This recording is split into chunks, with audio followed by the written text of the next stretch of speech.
الذين آتيناهم الكتاب يتلونه حق تلاوته أولئك يؤمنون به ومن يكفر به فأولئك هم الخاسرون۔ جن لوگوں کو ہم نے کتاب عنایت کی ہے وہ اس کو ایسا پڑھتے ہیں جیسا اس کے پڑھنے کا حق ہے، یہی لوگ اس پر ایمان رکھنے والے ہیں، اور جو اس کو نہیں مانتے وہ خسارہ پانے والے ہیں۔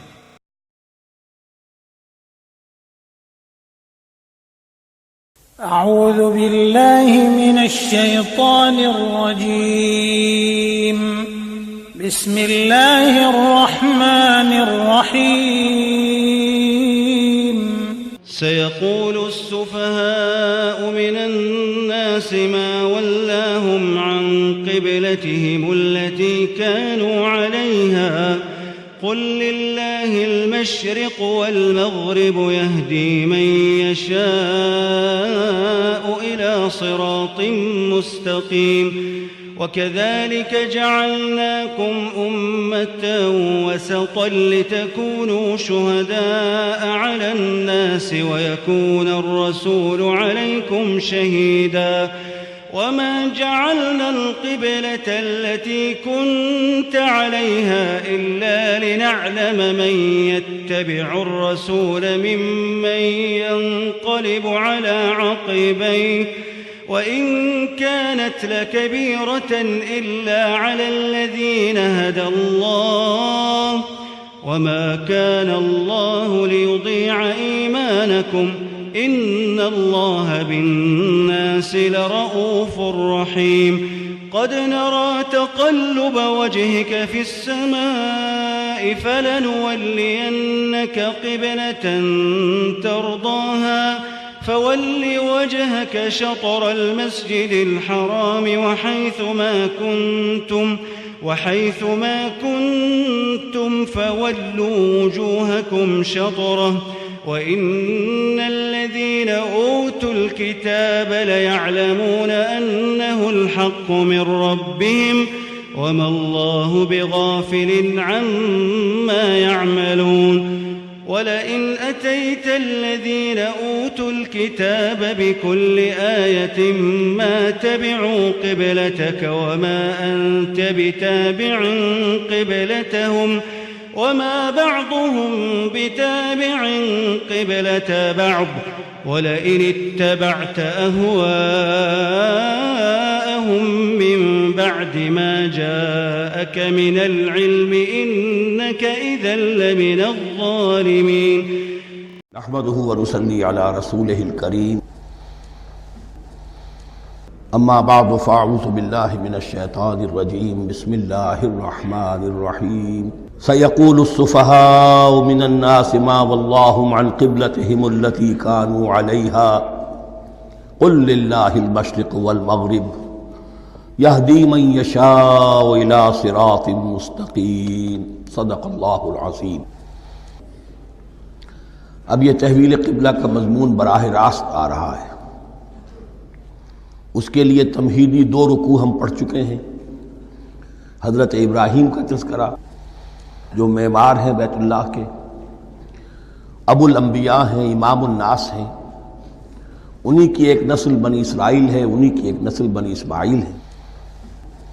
ان کا دین کیا تھا، اس کی بنیاد کیا تھی، انہوں نے اور خود ان کے پوتے حضرت یعقوب نے اپنی اولاد کو کس بات کی وصیت کی تھی، اب وہ اولاد مختلف پگڈنڈیوں پر چل کر کہاں کہاں پہنچ چکی ہے، یہ سارا پس منظر ہے اصل میں اس تحویل قبلہ کے لیے۔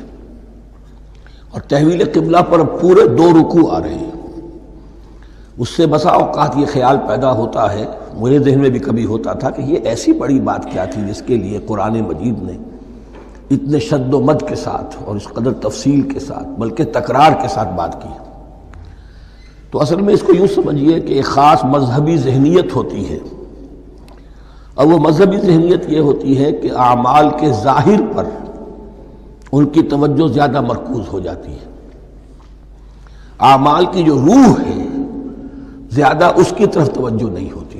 عوام الناس کا معاملہ یہی ہو جاتا ہے، ظواہر پر، رسومات پر، جو ظاہری شکلیں ہیں ان کی اہمیت، جو اصل دین ہے، روح دین ہے، جو مقاصد دین ہیں، ان کی طرف توجہ نہیں ہوتی۔ نتیجہ یہ ہوتا ہے کہ ظاہر میں ذرا سا فرق انہیں بہت محسوس ہوتا ہے، ذرا سا فرق ہو گیا، کسی نے رفع یدین کر لیا، قیامت آ گئی، معلوم ہوا یہ کوئی اور ہی آ گیا ہماری مسجد میں، یہ کون ہے؟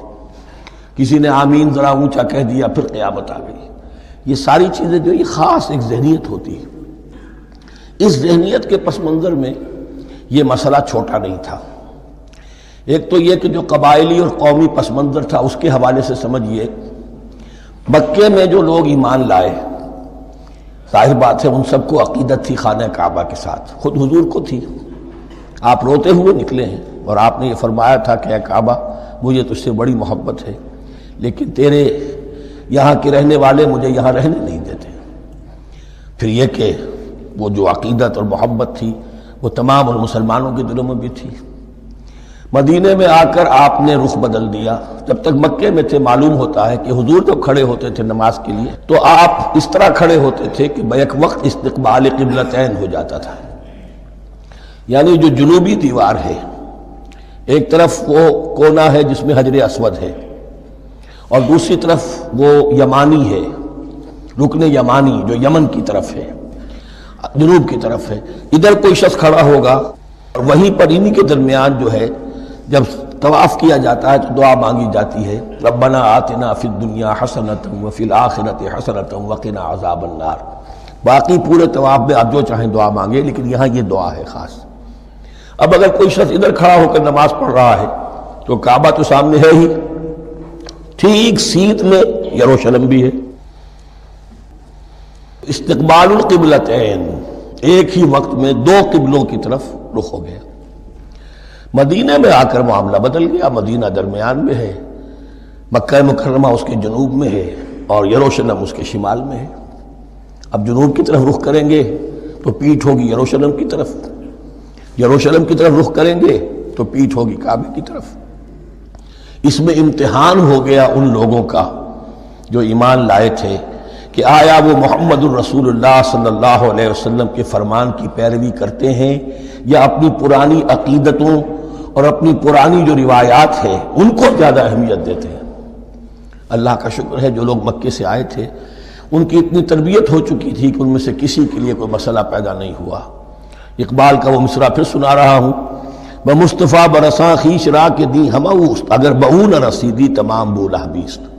حالانکہ قرآن مجید میں کہیں منقول نہیں ہے کہ اللہ نے حکم دیا تھا، ہو سکتا ہے اللہ نے حضور کو وحی خفی کے ذریعے سے حکم دیا ہو، لیکن وحی جلی میں کہیں نہیں ہے کہ آپ کو حکم دیا گیا ہو کہ اب یروشلم کی طرف رخ کر کے نماز پڑھیے۔ یہ امتحان ہو گیا کہ رسول کا اتباع کتنا کچھ ہے۔ اب جب یہ حکم آیا اب امتحان ہو گیا جو مدینے میں رہنے والے جو ایمان لائے تھے ان کا، اس لیے کہ یہاں یہودی بھی تھے، بعض ان میں سے ایمان لائے، عبداللہ ابن سلام رضی اللہ تعالیٰ عنہ تھے، ان کو علماء میں سے تھے، لیکن جو اور دوسرے لوگ تھے وہ بھی زیر اثر تھے یہود کے علماء کے، ان کے دل میں بھی یروشلم کی عظمت تھی۔ اب جب انہیں رخ کرنا پڑا تو یہ ان کے ایمان کا امتحان ہو گیا۔ تو یہ بڑا امتحان تھا اس میں کہ جو سب کے لیے مثبر تھا، اور مسلمانوں میں سے بعض لوگوں کے دلوں میں یہ خیال بھی پیدا ہوا ہوگا اگر اصل قبلہ یہ تھا تو ہم نے اب تک جو نمازیں پڑھی ہیں وہ تو پھر ہم نے غلط رخ پر پڑھی۔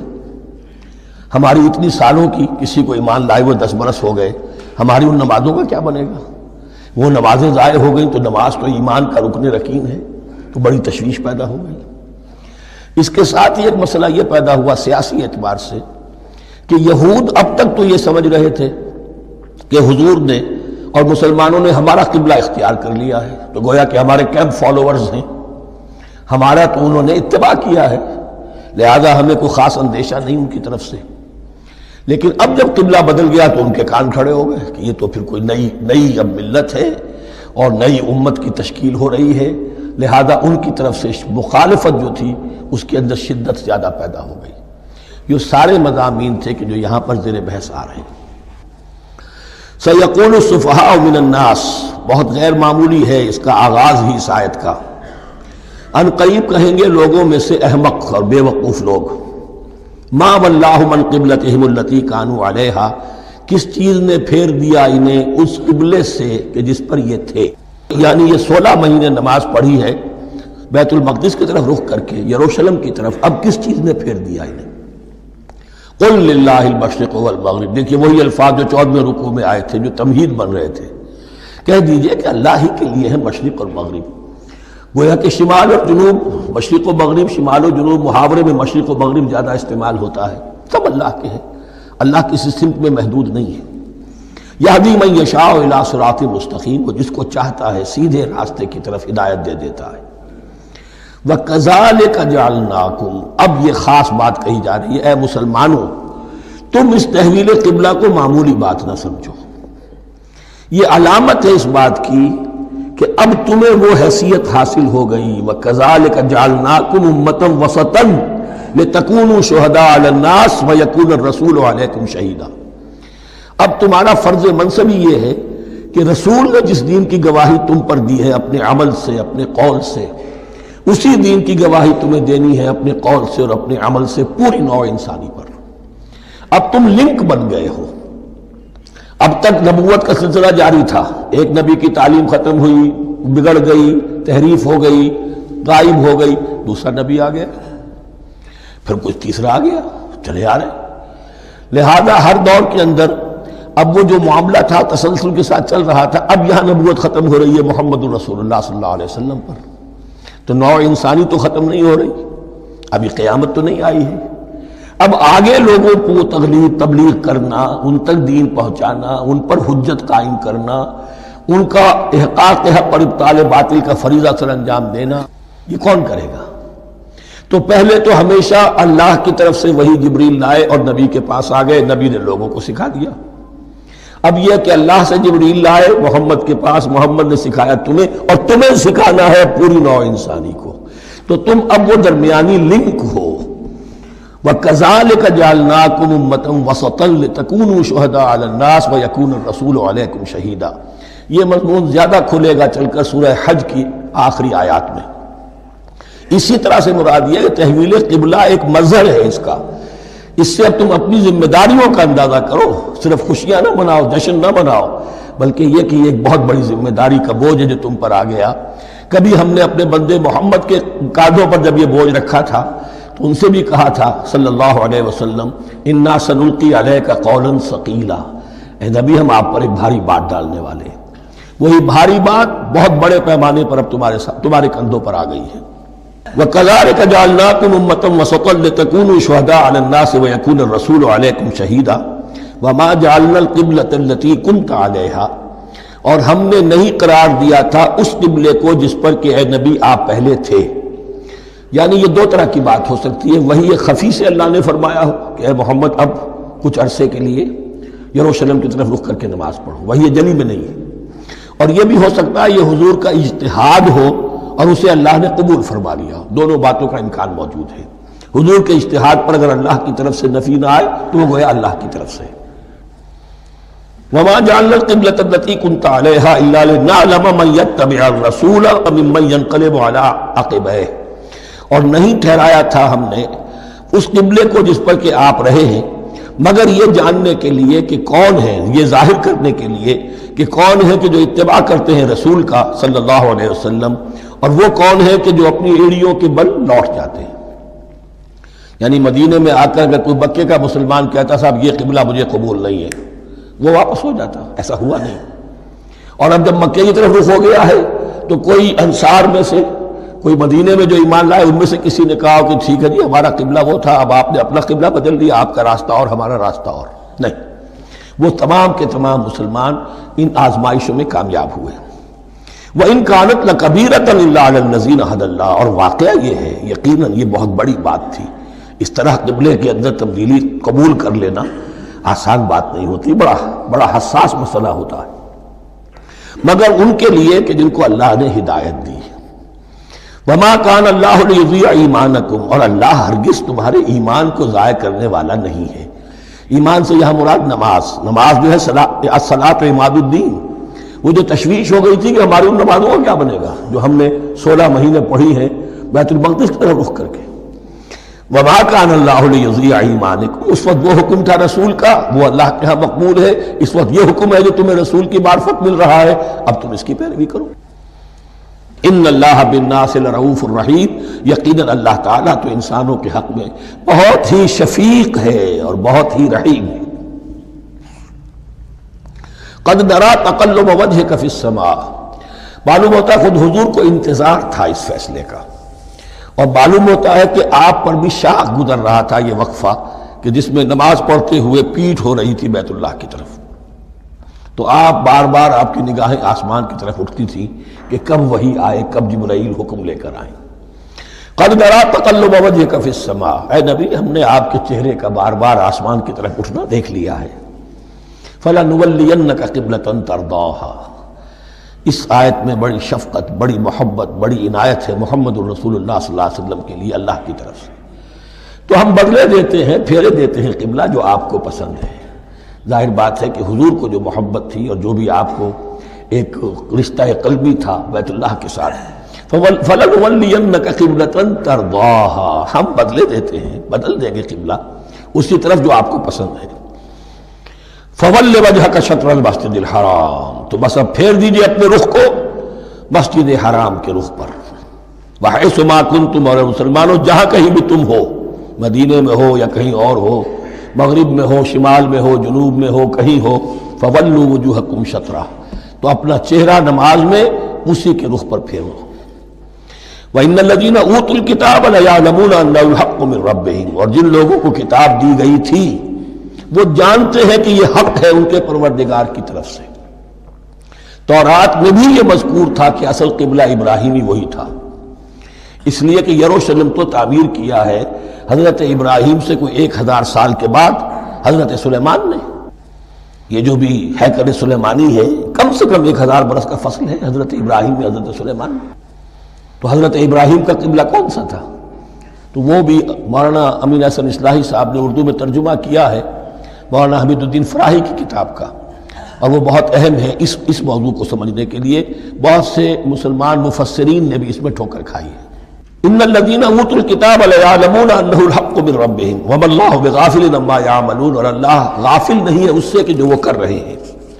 ولئن اتیت الذین اوتوا الکتاب بکل آیۃ ما تبعوا قبلتک، اے نبی آپ ان اہل کتاب کو اگر تمام دلائل بھی دے دیں گے، تمام نشانیاں بھی دکھا دیں گے، تب بھی یہ آپ کے قبلے کی پیروی نہیں کریں گے۔ وما انت بتابع قبلتہم، اور نہ ہی اب آپ پیروی کرنے والے ہیں ان کے قبلے کی۔ یہ تو لکم دینکم ولی دین والا معاملہ ہو گیا۔ وما بعضهم بتابع قبلۃ بعض، حد یہ ہے کہ یہ خود جو ہے آپس میں ایک دوسرے کے قبلے کی پیروی نہیں کرتے۔ یعنی نصارہ اور یہود اگرچہ یروشلم سب کا قبلہ ہے، لیکن عین یروشلم میں جا کر جو یہودی ہیں وہ مغربی گوشے کو اختیار کرتے تھے، مغرب کی طرف رخ کرتے تھے ہیکل سلیمانی میں، اور جو نصارہ ہے وہ مشرق کی طرف۔ اس لیے کہ حضرت مریم سلام علیہا نے جو اعتکاف کیا تھا مکاناً شرقیہ، وہ جو مکان تھا ان کا جہاں اعتکاف تھا، جہاں فرشتہ ان کے پاس آیا ہے، وہ ہیکل کے کسی شرقی گوشے میں تھا۔ تو انہوں نے عیسائیوں نے اسی کو اپنا شرقی گوشے کو قبلہ بنا لیا۔ وَلَئِنِ اتَّبَعْتَ أَهْوَاءَهُمْ، اور اے نبی اگر بالفرض آپ نے ان کی خواہشات کی پیروی کی، من بعد ما جاءك من العلم، اس کے بعد کہ آپ کے پاس العلم صحیح علم آ چکا ہے، انك اذا لمن الظالمین، تو آپ بھی پھر ظلم کرنے والوں میں سے ہو جائیں گے، معاذ اللہ۔